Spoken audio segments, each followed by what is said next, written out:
Good evening to our moderator, our Honorable Prime Minister, Mr. Khan, Mr. Daniel, and everyone tuned in via radio, television, and the internet. First, I wish to thank the Honorable Prime Minister for inviting me to be a part of this esteemed panel.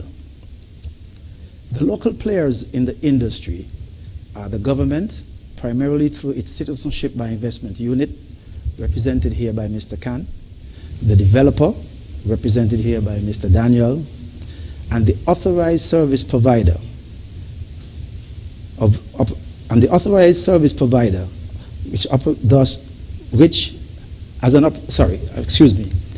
the developer, Mr. Daniel, and the authorized service provider, which operates as the conduit between the CBI unit and the investors. Critical to the Citizenship by Investment program is the role played by what is referred to as an authorized service provider. Applications for citizenship can only be submitted to the Citizenship by Investment unit, commonly referred to as the CIU, by an authorized person. Prior to submitting the application, the authorized service provider is required to ensure the following. 1, that all forms are properly and fully completed. 2, that all required forms, documents, and information are included in the application package. 3, that service provider performs a Know Your Client procedure, which includes a background check on the applicant through an adequate international database source. The results of that background check to be submitted with the application. Once the application is submitted, any queries or additional information required by the CIU is communicated to the authorized person. In essence, the authorized person acts as the conduit between the CIU and the applicant.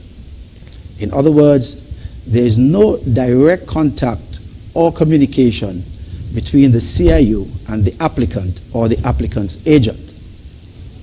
I mention agent here as it is in most cases, the applicant seeking to obtain citizenship goes to an agent in his or her country, and it is the agent who contacts the authorized person here in St Kitts and Nevis to submit the application to the CIU. The operations of an authorized service provider is critically important for many reasons.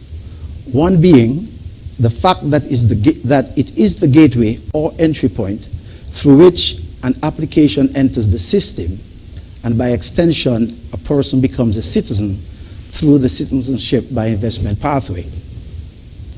This is one reason why all authorized service providers are regulated by the Financial Services Regulatory Commission and are subject to examination on an ongoing basis. The purposes of this examination are to ensure that authorized service providers have in place effective anti-money laundering and counter the financing of terrorism compliance systems. Additionally, the examination ensures overall compliance with the financial services regulations. There are approximately 50 authorized service providers in St Kitts and Nevis.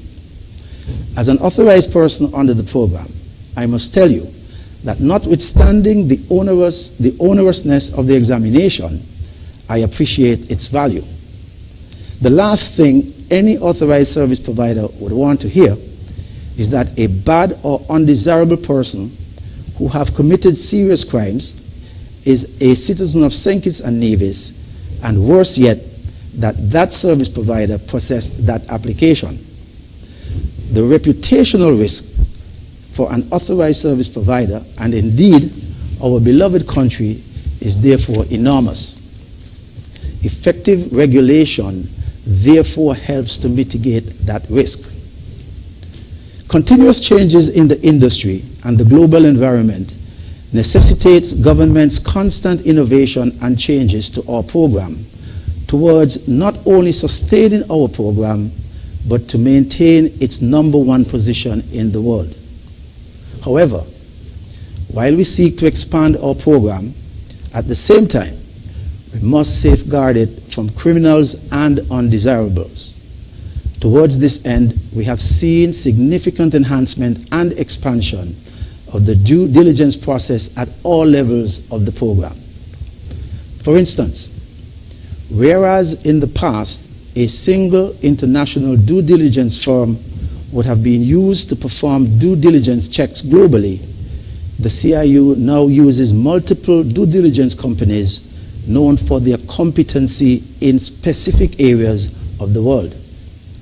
In addition to due diligence checks performed by the authorized service provider and the CIU, we now see the commercial banks conducting their own separate due diligence checks specific to funds coming into the banking system through the Citizenship by Investment program.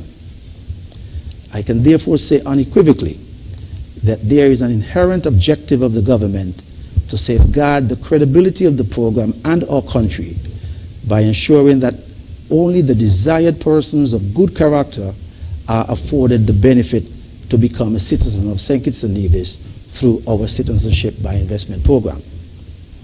In closing, I want to attest to the fact that our CBI program has brought tremendous economic and other benefits to our country. It is therefore in the interest of us all, as citizens and residents, to encourage, promote, and support the efforts being made by the government through its various departments to sustain and grow the program. At the end of the day, each and every one of us benefit from it, be it directly or indirectly. Thank you. And